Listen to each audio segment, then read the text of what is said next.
G Suite by Google Cloud is a suite of cloud-based productivity tools that includes Gmail, Docs, Slides, Sheets, and Drive. You can make real-time updates to the same document without having to keep track of multiple versions.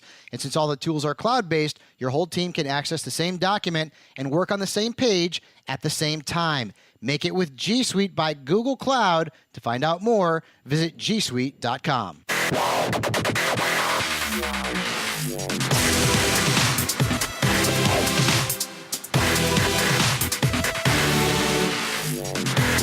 What's going on, fantasy football fans? It's Fabs here on the latest edition of NFL Fantasy Live, and we've got a new guest in studio today. Marcas Grant is currently on a cruise ship, drinking Mai Tais and having fun while the rest of us are here working.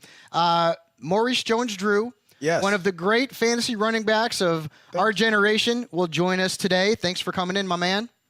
No problem. Thank you. Look how cool and calm and collected he is, this is, man. It's not my first rodeo. You know what I'm saying? We've also got Graham Barfield, our managing fantasy editor here. Graham, how are you? Doing well. It's kind of a weird week 10.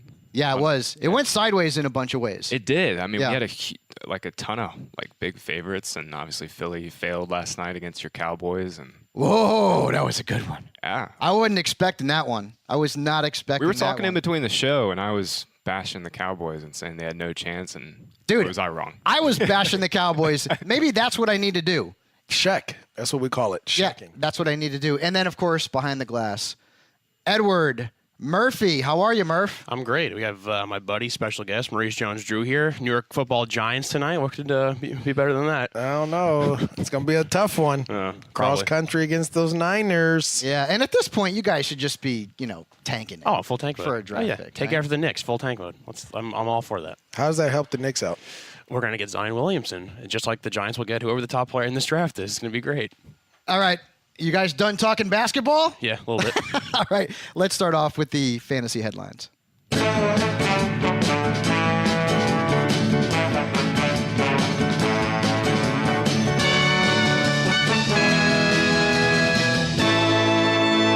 Let's do the news. And this is the big one, guys, and it's great that we have MJD here for this one. Le'Veon Bell is not expected to report to the Steelers on Tuesday, and this has been like a soap opera.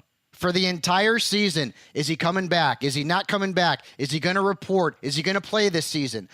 So, Maurice, as a former running back, if you were in the same situation as Le'Veon is right now, knowing what we know now, that he doesn't need to report in order to become a free agent next season, would you show up at the Steelers facility tomorrow? Me personally, I wouldn't.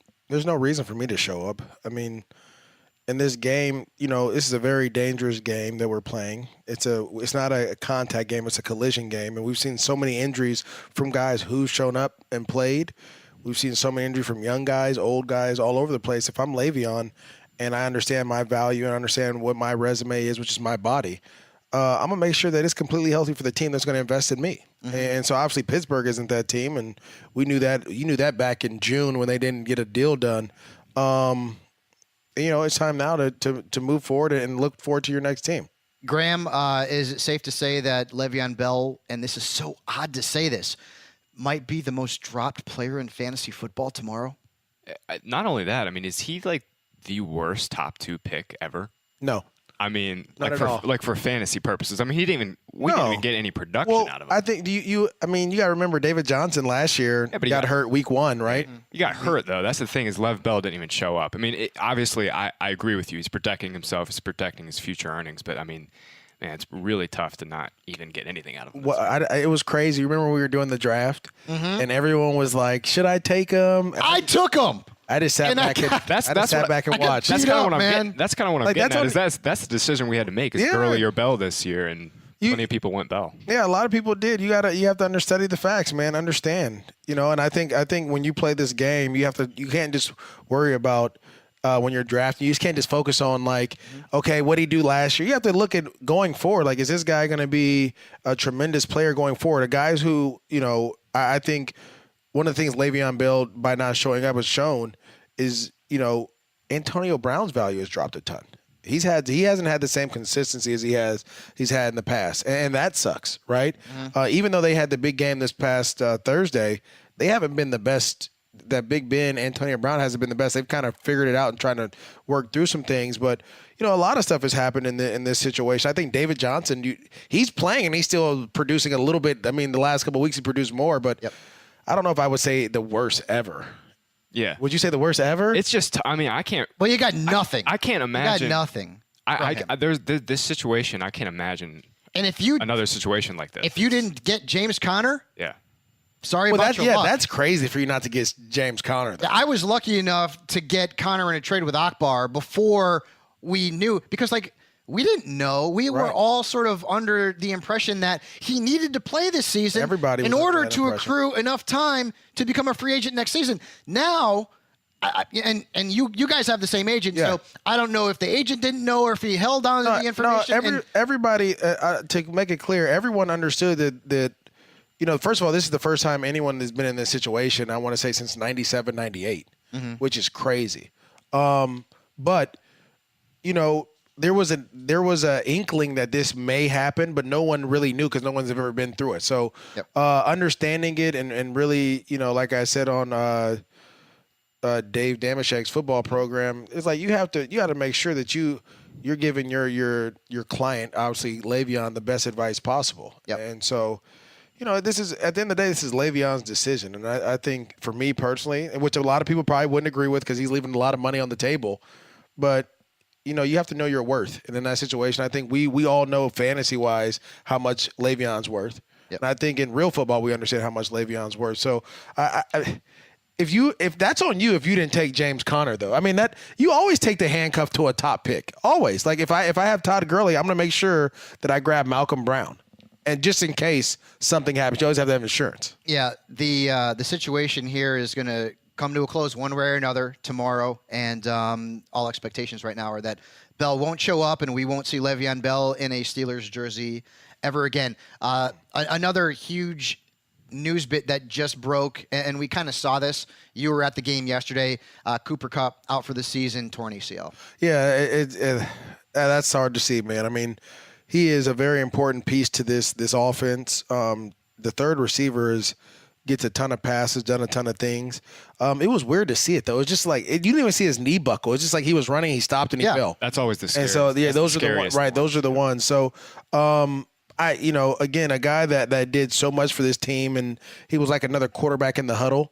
Hopefully the Rams will be able to bounce back from this and play well. But we always said early in the year that the Rams are so top heavy, they have to figure out a way to help their depth, right? So Josh Reynolds is a guy, Khalil Hodge is another guy that you'll be looking at possibly picking up that can play that third receiver position. Yeah, so you've got 6 teams on a bye, Graham. Josh Reynolds on your radar? Absolutely. And on that note, I mean, Robert Woods will kick back into the slot. And Kupp's 2 missed games this past year in Week 7 and Week 8. Woods ran 61% of his routes from the slot.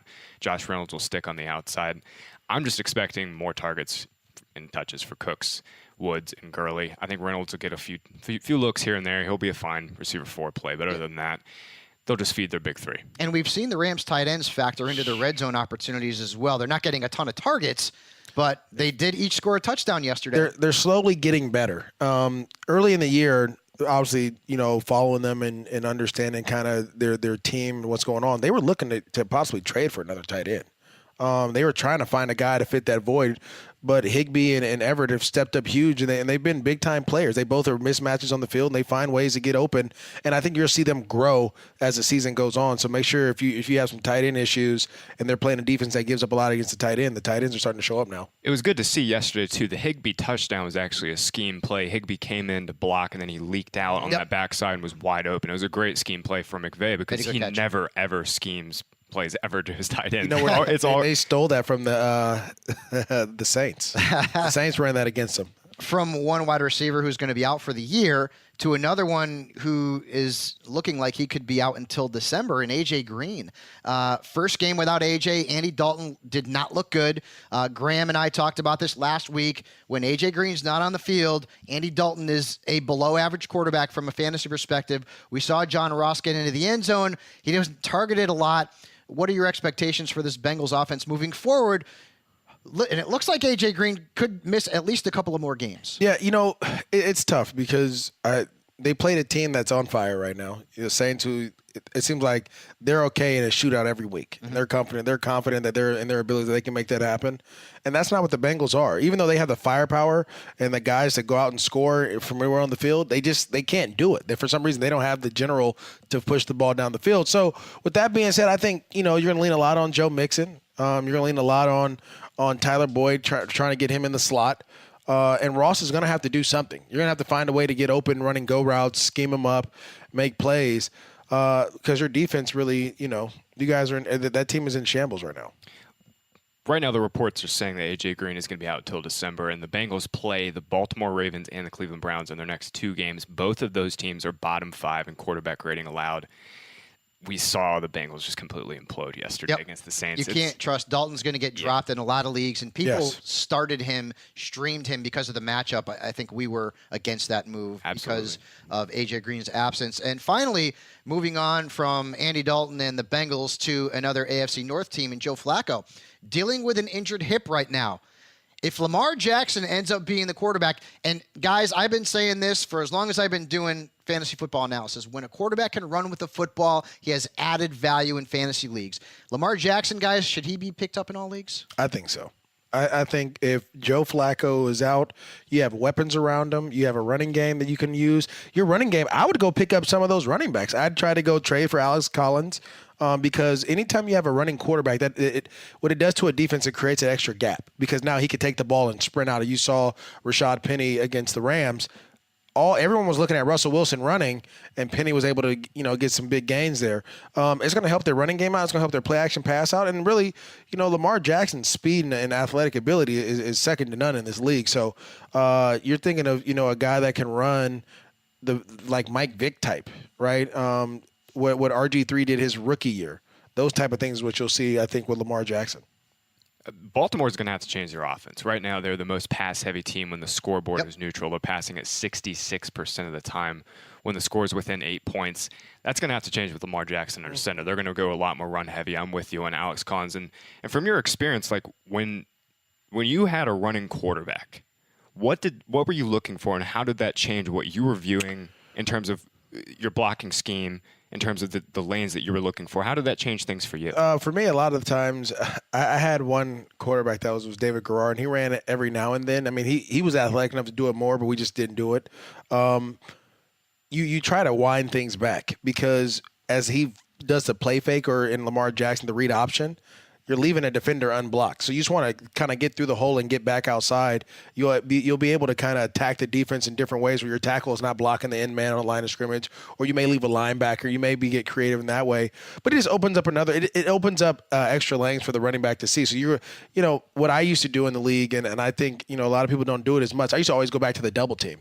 Right, so we'd have single blocks on the front side, but we'd always find a way to get a double team on every run play. So I can get back to that because if you have 600 pounds worth of human beings blocking a 300-pounder, they're going to move him out of the way, and you can find a crease. And so with a running game, with a quarterback that can run, imagine that and the linebacker running out with the quarterback. Now there's no one there. You should be able to hit the hole and go. That's great stuff, yeah. Yeah, and I've said it, 100 times, like when Tim Tebow was a quarterback in this league and playing for the Broncos, he was fantasy relevant. Even Terrell Pryor, right? Yeah.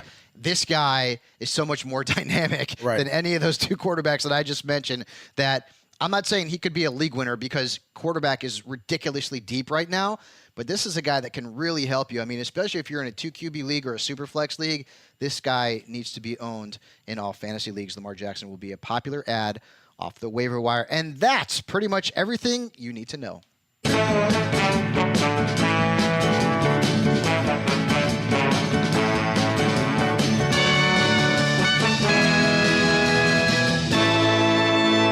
Well, that was the news. Candid makes it convenient, affordable, and easy to straighten your teeth. Candid's clear aligners are sent directly to your house and customized specifically for you to fix and straighten your teeth. Use their at-home modeling kit and then send back your impressions and some photos. Candid's network of highly trained orthodontists will then review your specific case and provide you with a 3D preview of what your treatment will look like. After you receive your 3D preview, you decide if you want to move forward or not. You can also talk to a real person at any time if you have any questions. They'll even set up a video call to walk you through the modeling process. Candid's treatment takes an average of 6 months and costs 65% less than braces. It will literally save you thousands. I mean, this sounds great. I had to have braces when I was a kid, and you're talking about saving 65%. I mean, that to me is well worth checking out Candid, no question about that. You're one step away from getting straighter, wider teeth. Take advantage of Candid's risk-free modeling kit guarantee and go to candidco.com/live to save 25% off your modeling kit. That's candidco.com/live to get 25% off the price of your modeling kit. candidco.com/live. Now, with Maurice Jones-Drew here, I wanted to play a game of trust, trade, or toss, but we're going to focus on running backs. Okay. With 3 weeks left until the start of the fantasy playoffs, which hopefully you guys are well on your way to getting to, which of these running backs who've been questionable all season long can you trust to get you to the promised land? I'm going to start off with you, Mo, with Jordan Howard, who has got Minnesota, Detroit, and the Giants up in his next 3 games, coming off an absolute stink bomb against the Detroit Lions. Do you trust him, which means you keep him in your lineup? Do you trade him, which is sort of self-explanatory, or do you toss him onto your bench or the waiver wire? Yeah, I'm going to trust Jordan Howard. And I know it's hard for people to say that, but remember, they after this in the playoffs, the first round of the playoffs, guess who they get to play? Yeah. They play the Rams. Yeah. Like, and the Rams, and it hurts me to say this, the Rams give up more yardage to anybody running the ball right now. I mean, Mike Davis and Rashad Penny both had days. Exactly. So I'm going to try to keep him because I know his matchups in the playoff are going to be better than what I've seen. And again, you never know. When it gets cold, they have to start running the ball a little bit more. And I know they didn't run the ball that well against the Detroit Lions, but I think you'll be able to do it against some of these other teams.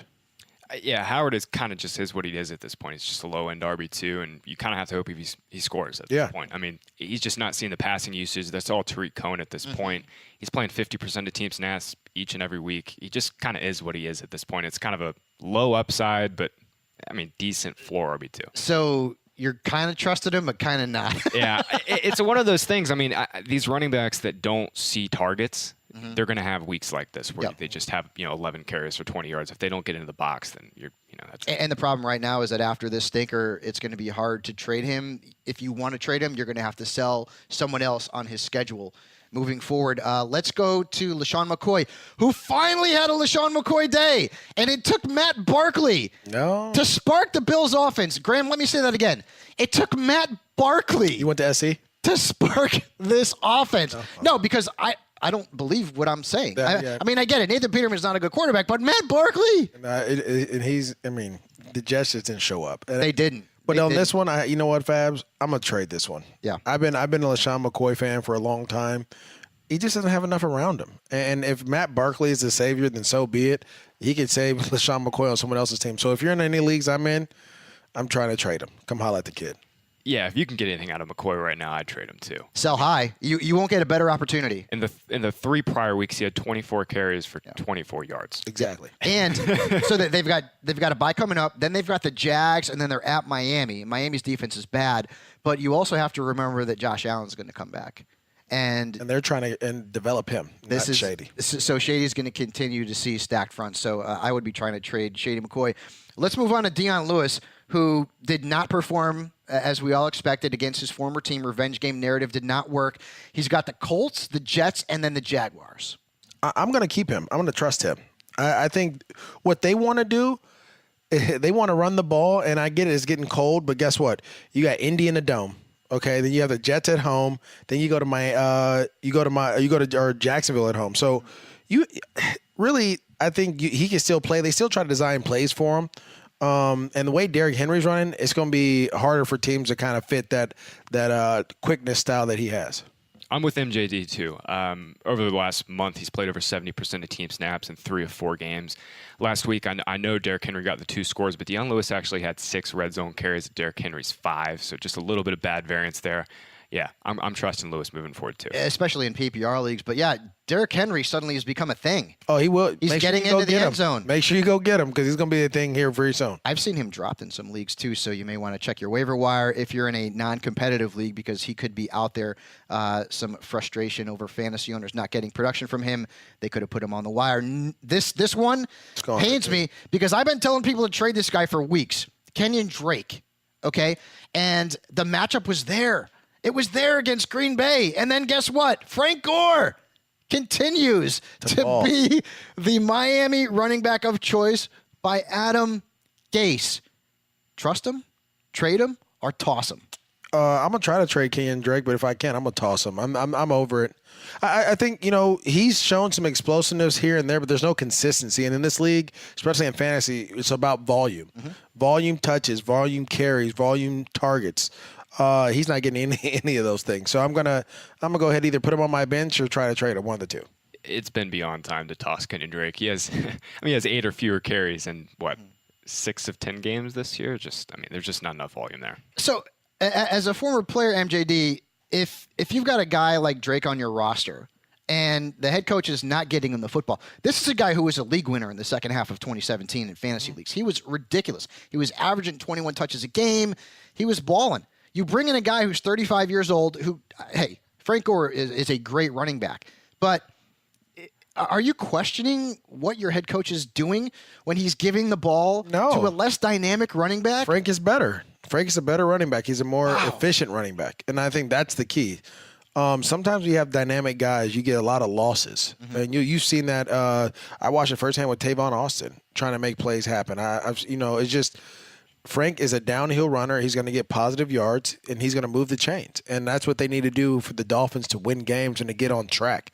Kenyon Drake on it, then he can score from anywhere out in the and he can do so many good things, but also he has a problem holding onto the ball sometimes, and he gets a lot of negative runs as well, and those will set you behind the chains, and that's not good for their offense. So from one older runner in Frank Gore to another, Adrian Peterson, and when we talked about this on the show, I said don't play him this week. His offensive line is a mess right now. The Buccaneers are tougher at home than they are on the road, and Peterson gave you a stinker. He's got Houston coming up, then he's at Dallas, and then at Philadelphia. What do you do with him? Their offensive line is what hurts me more than anything. It's not Adrian Peterson, because when he had blocking, he can make it happen. Right now, there's not much blocking, so they have to figure it out. It's tough, right? Because he's getting the volume of touches. Yep. I'm not going to trade him. I'm going to trust him, but I'm going to trust him in my flex. If I have another RB2, I'll put him in my flex as an RB3 guy, because I know they're going to get it right, and when they get it right, I want to make sure he's on my roster, because you need running backs come to playoff time. The key to Peterson this year has been game script. In Washington's 6 losses. In Washington's 3 losses this year, he's averaged only 6.8 fantasy points per game per FantasyGuru.com's Joe Dolan. In their 6 wins, he's averaged 17.9 fantasy points per game. Obviously, yesterday didn't get into the box, but still got 21 touches. If we can predict when Washington's going to win the game, Peterson will smash. But the problem right now is, their offensive line is falling apart. They have a pretty tough schedule coming up with Texans, Cowboys, and Eagles. All 3 of those games should be competitive.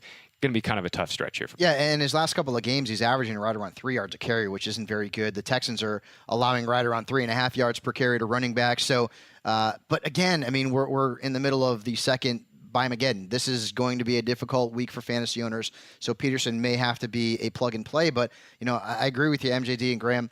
The offensive line is a big-time problem, and the Redskins have been a very hard team to predict this season. So, Adrian Peterson, if I got somebody out there who would take him off my hands, I'm gonna give it to him. I would absolutely make that deal. Let's move on to Dalvin Cook. Now, we know the Vikings had a bye this week, but before the bye, my goodness gracious, Trust. Understand that he's coming back from a hamstring. They got him finally healthy. You've seen him being explosive. They're feeding him. It makes zero. He shouldn't even be on this list, because in order for the Vikings to go, he has to go. He's barely played this season, and he's been. I love Dalvin, but he's been prone to injuries as an NFL player. But when you watched him week 1 against the Niners, how many touches did he have before he kind of got a little little nicked up. And then you saw him against the Detroit Lions. I mean, he's starting to show that he's that guy. He has to stay healthy. I'm not going to let anyone else get those points. If I have him, I'm going to keep him on my team and make sure when he does go off, because he will. Because remember, the Vikings are throwing the ball all over the yard too. So they're not loading the box up with Adam Thielen and Stephon Diggs out there. This guy's going to be running on unloaded boxes all day. It's a tough one because I'm with you. I mean, he hasn't been able to stay healthy, but when he has been healthy, he's been an unquestioned RB1 for fantasy. I mean, he's averaging 105 yards from scrimmage. Over the last 2 years, when he's healthy, he's been the RB10 in PPR points per game. I can't say I trust him just because of the health issues, but I mean, he's undoubtedly been fantastic. It's kind of one of those situations where if you can trade him for a borderline top 12 receiver at this point. Give me a name. I moved him for Emmanuel Sanders in one league. Mm-hmm. But that's only a league because I'm very, very deep at running back. I've got Gurley, McCaffrey. Would you try to trade for him? His playoff schedule is really favorable. Graham's not on board. I feel like Graham's more of a toss than a trust. Yeah, he wants to get rid of him. I just think that it would, if you trade him away and he's healthy in the playoffs and he goes off, you're going to be sick. Yeah, it's one of those things where it's a team by team situation. Obviously, if you don't have the running back depth, like if you don't have the depth on your team or whatever, obviously you'd have to hold on to him just because the upside is so high. But if you feel pretty comfortable with your running backs and you need a receiver or two to make a run, I'm okay moving him. Next running back is a guy that I had a lot of questions about on Twitter, and Leonard Fournette. And I told everyone, like, listen. Trust him. I mean, dude, he's healthy. I mean, look, you drafted him in the first round. I mean, if you got a sports car that's in the shop, you get it back from the mechanic. You don't leave it in the garage. You run that sucker. So the thing is, Dalvin Cook and Leonard Fournette are the same person in what we're talking about. Both guys hamstring injuries, little nicked up. But you see when they get in what they're doing, they're giving them the ball. Like, when since the very beginning when I started fantasy, I figured volume was the way to go. I didn't know much about it, but I always targeted guys who are going to get the ball a ton because obviously the more opportunities you get, the better chance you get to score, more points you get. Leonard Fournette is going to get the ball in the red zone whenever they can give him the ball, period. Yep. That's a guarantee. They're going to try to run the ball in as much as they can. With that being said, you have to play Leonard Fournette as much as possible. Forget the schedule. I care less about the schedule. Yeah, they're going to play him. To MGD's point, I mean, over his last 8 healthy games, it includes the playoffs, Fournette has 25 touches per game. Todd Gurley leads all running backs this year with 23.8. I am all in on him. All in. As long as he stays healthy and we get those tons of touches like that's the caveat. You're going to start seeing Carlos Hyde get dropped. He barely played in the game. You know, TJ Yeldon, I still think is a rosterable player in PPR leagues, but he's a handcuff for me more than anything else. But Fournette is a guy you drafted in the first round, maybe the second round, depending on the size of your league. But he's got all the talent in the world. I mean, this guy was tremendous last season as a rookie, and he showed yesterday why he should be in your lineup. There should be no questions about it. He should be in your starting lineup, and you should leave him there as long as he's healthy. No doubt about it with Leonard Fournette. Let's move on to Mark Ingram, who he finally had a Mark Ingram game, right? That first game that he came back, he played really well. But they kind of phased Alvin Kamara out of the offense that week. They wanted to give him a blow because he had played at a featured level for 4 weeks. And the last couple of weeks, Mark Ingram's numbers haven't been great. We saw him put up a great stat line yesterday against a bad Bengals defense. So is now the time to sell high on him? Do you trust him? I know you're not tossing him. No, yeah, I'm trusting Mark Ingram. I play him every week in one of my leagues just because it's the fact that they are a 2-back system. And both backs get equal opportunity. It's not like they're going to lean towards one or lean towards the other. Got a chance to watch them live in New Orleans. Mark Ingram played just as much as Alvin Kamara. Now, they use Alvin a little bit more in the passing game, which is why he has more opportunities to score touchdowns and different things like that. But Mark Ingram is the backbone of this offense. They run the ball downhill with him, and they set up the play-action pass. And when he can get in the end zone and get in the groove like he did this past weekend, hey, they're tough to stop. They're scoring 40-plus points every time they play, just so everyone knows. Look, the Saints are scoring points on 61% of their drives. 61%. It's insane. That's the highest rate in NFL history. Yes. Yeah, you want pieces of the Saints offense. Pretty much. Yeah, no question about that. Tevin Coleman, who, boy, I mean, that was a stinker yesterday. The good news is that he got opportunities in the red zone. He got stopped, I think, 4 times inside the 5. But not a great performance from a fantasy perspective. Probably cost some owners a win this week. Do you trust him? Do you trade him, or do you toss him? Listen, they struggle on the road. And so good thing that they're playing in domes the next 3 games. Yes. So you keep him and let him go.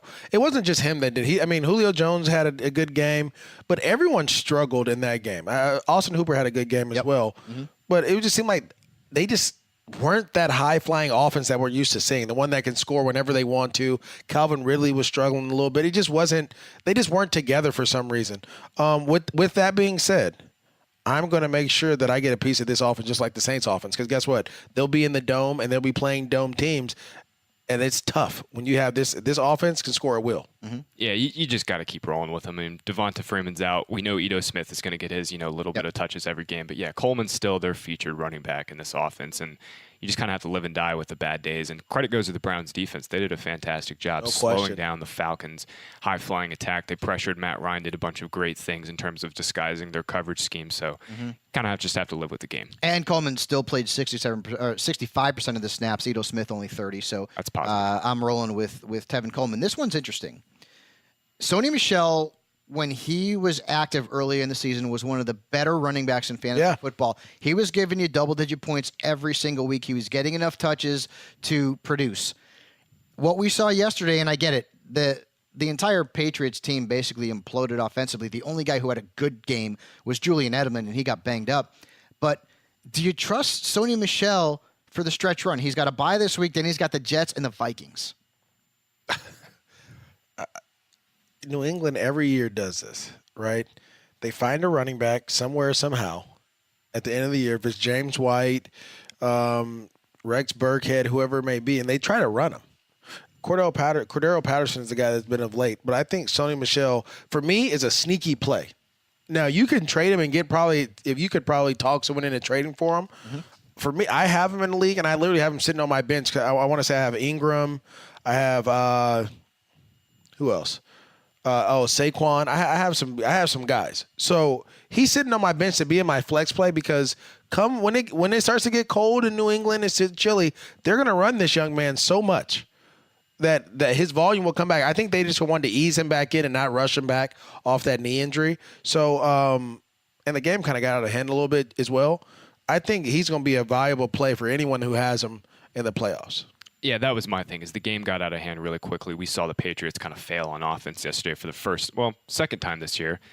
Matt Patricia slowed down the Patriots. Yeah, and is it any coincidence that the two former Patriots are coaches of the two teams that made the Patriots look bad? Right, that's what I was saying. Evan Silva tweeted that out earlier, and it was a great point. Yeah, it is a great point. I mean, Michel played only 26% of team snaps because the Patriots got behind quickly, and they had to, play in their passing offense. Play in their hurry-up pass offense with James White. So, yeah, I think you could trade for him just because we know the Patriots are going to be in better scripts. I mean, the Jets, they're going to smash the Jets once they come out of their bye. I know that game's on the road, but they're going to smash the Jets. And you would think Vikings-Patriots will be competitive. So Sony Michel's the guy that you would trade for right now?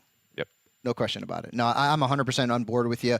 I mean, that game is a throwaway game for me. If I've got James White and I've got Sony Michel, Tom Brady, it's a throwaway game. And at some point, hopefully, the Patriots offense becomes whole again and Rob Gronkowski can come back, and we're expecting him to come back after the bye week. So, hey, I think Sony Michel, I'm not saying he's going to be a league winner, but if you can acquire him now, I really think, because some people may look at that stat line and think he's coming off the knee, it's James White's backfield.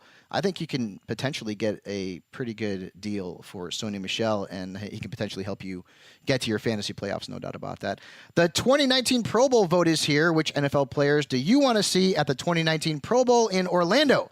Vote today at NFL.com/Pro Bowl vote. Now, Graham does a tremendous job every single week on Sunday nights of producing his weekly waiver wire targets, and I add in a few players here or there. So, Graham, why don't you give us some of your highly targeted players for Week 11? Super interesting week on the waiver wire. I mean, last week was pretty clear-cut with some top-end guys. This week is a lot more kind of open depending on your team. But I thought Rashad Penny looked fantastic yesterday. I mean, we finally saw the second gear, the explosiveness out of him. Out-carried and outgained Mike Davis on the ground. Can I tell you my concern real quick with him? Sure, absolutely. Chris Carson's will be back. Yeah. And they have three backs. I don't know how they're going to, because when they had the three backs, Penny didn't even play, right? Yep. Yeah, he was basically just a special team. Right. But, again, running back injuries are always kind of one of those things, especially hip, hamstring, I'm Yes. sure you know more than anybody, one of those things that can always linger. And this Seahawks offense is incredibly high volume. In fact, Seattle leads the NFL in rush attempts per game. So as long as Carson is out, I think Penny and Davis are both fine pickups and kind of on that flex radar a little bit. Give me some more, bud.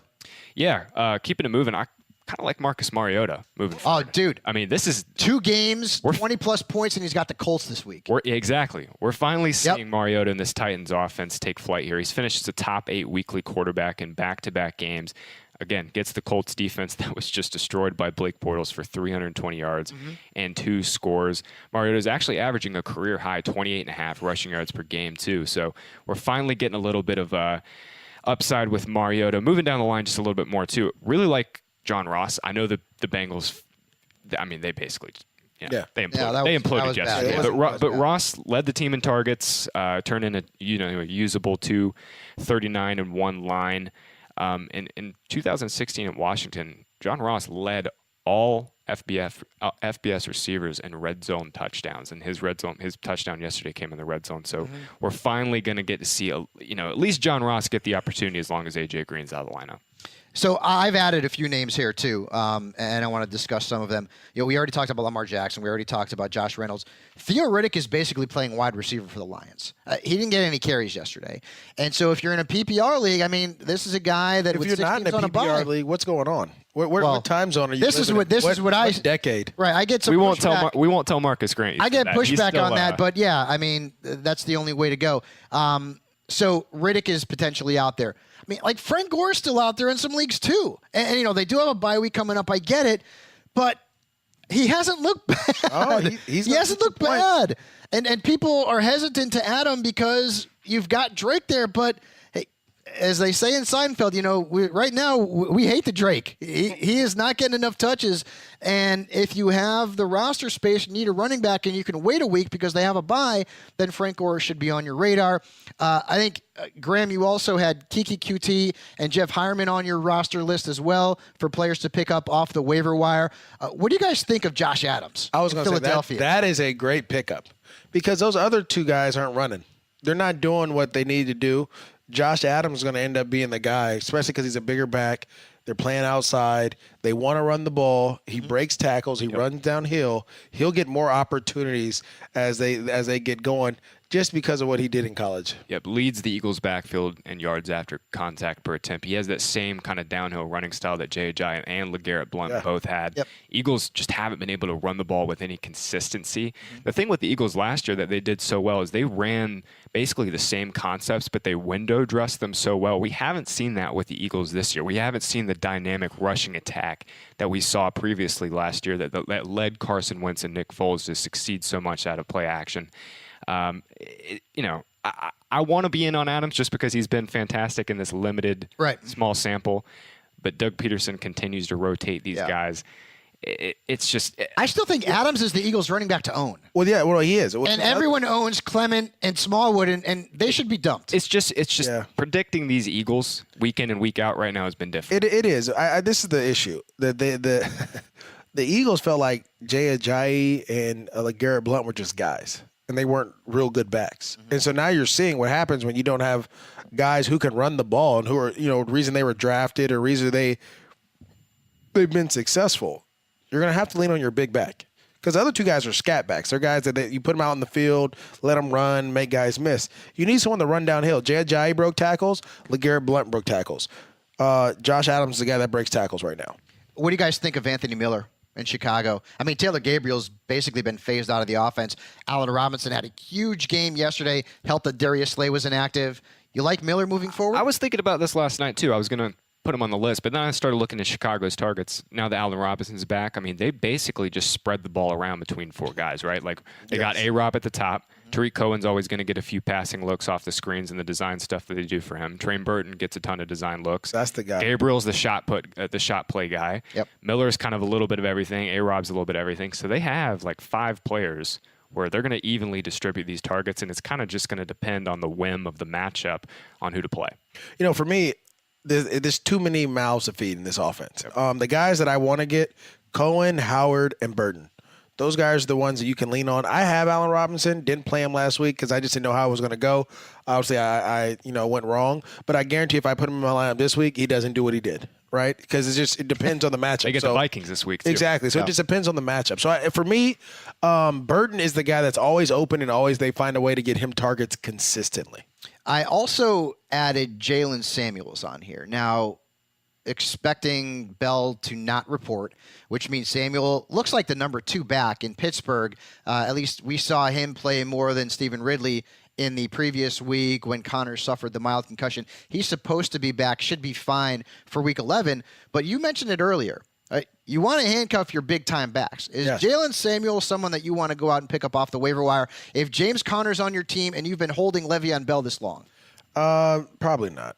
You're not in? No, I'm not in. Just because I haven't seen enough. I see the sparkle in Graham's eye. I think it's actually a pretty smart, sneaky stash. Yeah. In like deep leagues, if you're playing in like a 10-team league, there's no reason to pick up Jalen Samuels. Right. But if you're in like a deep 14-team league and there's just no one else on the waiver wire, right. I'm sure Fabs and I are both in a couple leagues Yes. like that. Yeah. I think it's actually worth a He stash. looked pretty It's good, man. Not a bad call. It's at this time of the year where when I've got like the big, like if I've got a dead spot. When do you think you're going to play him though? Like when if Connor gets hurt down the stretch, it's just insurance. Like I'm going to do the same thing. I have Ezekiel Elliott in a couple of leagues. If I've got a dead roster spot, I'm going to pick up Rod Smith just in case, because I don't want to lose that guy and not have the immediate backup. Because Rod Smith is showing some flashes. Samuels looked pretty good last week, and God forbid any of these guys get hurt and you don't have their backup. Right now, we're getting into Week 11, nitty gritty. Fantasy playoffs are coming. I think. Again, if you have a dead spot on your roster, I'm not telling you to drop a good running back for him. I think it makes a lot of sense to do that. A lot of sense. So if you have James Conner, depending on what happened yesterday with Le'Veon Bell, we don't expect him to show up, which means he's done for the season. Jalen Samuels is clearly a guy that you can pick up and handcuff. And so you have the Steelers' backfield basically for all intents and purposes for the rest of the season. Help people affected by the California wildfires by visiting redcross.org or text CA Wildfires to 90999 to give $10 to American Red Cross California Wildfires Relief. And hey, I've got to give all the credit and all the due to all the firefighters, men and women who are out there risking their lives trying to put out these terrible fires. And prayers goes to everyone out there who's been affected by it, because we live here in Southern California. Luckily, we haven't been affected by it as so many people have. A couple of days ago, the winds blew the wrong way, and Playa Vista was just full of smoke. Yes. So the air quality has been pretty bad at times, but please go to redcross.org and donate if you can, because it is for a worthy cause, no question about that. So now I want to go into our big finale, is what I'm calling it. This is your biggest Week 10 takeaway. And my biggest Week 10 takeaway is that Mike McCarthy finally got it, okay? And I feel like we've been trying to talk this into existence, that Aaron Jones needs to be the featured back in Green Bay. He finally got featured back treatment. 18 touches, Jamal Williams only 3. 72% of the snaps, Jamal Williams only 26. Now, moving forward, hey, listen, game script was great. The Dolphins' defense was bad. But I really think Jones, who's averaging over 6 yards a carry, I'm not saying he's a must start, okay, because I think Ezekiel Elliott's a must start and Connor's a must start. But he's pretty darn close, right? I think he's a must start because he catches the ball out of the backfield. Mm-hmm. He's a viable weapon. And he really right now is their number 2 receiver, their number 2 go-to guy. It's Devontae Adams and then Aaron Jones. So my only thing is he should have been playing like this from the time he got back from that suspension. He did it last year going into the playoff or going into the end of the season with Brett Hundley, who was a quarterback. You should have tried to give him that opportunity. Obviously, they didn't. So, yeah, I'm with you on that one. I don't know if he finally gets it, because I assume next week he's going to try to outthink us and don't do play, that. Just play Williams. Graham, what's your big Week 10 takeaway? I think David Johnson's finally back. I think he's finally back. In weeks 1 through 7, under former offensive coordinator Mike McCoy, nearly 60% of DJ's carries went in between the tackles, and that's just simply not the type of the running back that he is. He needs to be out in space and moving off tackle, running outside zone, and that's exactly what the Cardinals are now doing. Over the last 2 weeks with Byron Leftwich calling the plays 41% of DJ's carries have gone in between the tackles. That's a significant dip. Bruce Arians only used DJ in between the tackles on 35% of his carries in 2016 when DJ had just an enormous fantasy season. So finally, we're seeing a little bit of creative play calling both in the passing game and in the running game. We're not seeing DJ just slam in the back of his interior offensive lineman. It's been great to see. I think DJ is finally back, not near his 2016 level, but as a shoe in every single week, RB1, regardless of the matchup. Perfect timing, too. And the schedule in the fantasy playoffs, hot. David Johnson. It's hot. It is, the kids would say lit. Lit. Fire emoji. Can I give you mine? Absolutely, man. Please. I can't wait. All right. Mine is, I know the food is spicy down there in New Orleans, but not as spicy as this offense. I mean, and they are trying to put points on everyone. There's no reason for you to score 51 points in a game in the NFL, but they did it just to do it. And they want to show people that they're the best offense in the NFL. So if you have a piece of this or you can get a piece of this, try to find ways. Was it Traquan Smith is a guy? Try to find ways to get pieces of this offense. Benjamin Watson. Find ways to get a little bit of it because everyone is finding ways to score right now. Brandon Marshall? Oh, God. Maybe. No. Maybe. No. Hey, listen. Maybe Brandon Marshall is there. If you can go and grab him, you know what? Let me try to do that right now. All right. Hey, so that's going to do it for this edition of NFL Fantasy Live. Maurice Jones-Drew, thank you so much for coming in and filling in for our friend Marcas. No problem. Who, again, is on a cruise ship and having a whole lot of fun. Marcas, we miss you. I'm sure you don't miss us. And Graham Barfield, who does terrific work. Make sure you check him out on Twitter at Graham Barfield. He's got tons of stats, great information, going to help you win your fantasy football league. And guys, that'll do it. On Thursday, we will be back, and Guitar God Jerry Cantrell will be my co-host on the show. So we're going to be talking about Week 11 previews.